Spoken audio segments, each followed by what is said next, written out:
다음 뉴스입니다. 실종됐다가 열흘 만에 기적적으로 구조된 조은누리 양은 산에서 아무 음식도 먹지 않고 주로 잠을 잤다고 말했습니다. 네, 산에서 다른 사람을 만난 적이 없고 또 구체적인 이동 경로 등은 기억하지 못하고 있는데요.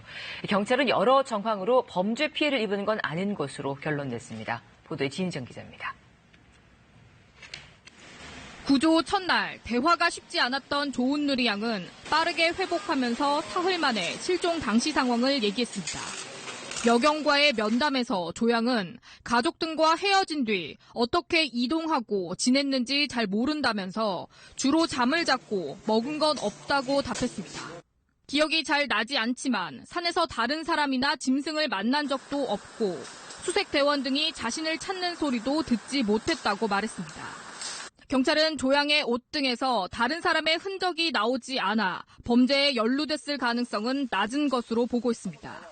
주민들조차 이곳을 통행로로 이용하지 않고 아무도 거기 넘어가려고 시도하지 않는 곳인데요. 인적 요인이 결여되어 있기 때문에 범죄가 아니라고 판단합니다.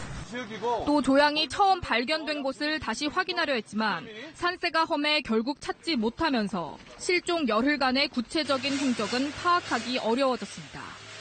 GPS로 이렇게 위치 저장을 했는데 그게 구간 계곡에 들어가면 전부 난청입니다. 내려올 때는 누리 양 생명 때문에 앞만 보고 급하게 막 내려오다 보니까.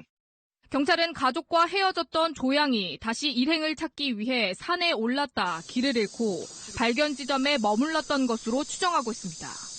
비교적 이동 거리가 짧아 체력이 유지됐고 장맛비 등 주변에 물이 있어 생존에 유리했을 것으로 보고 있습니다.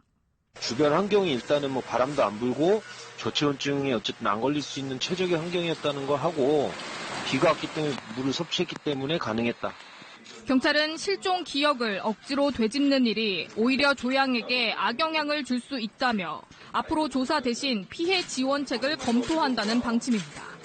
KBS 뉴스 진희정입니다.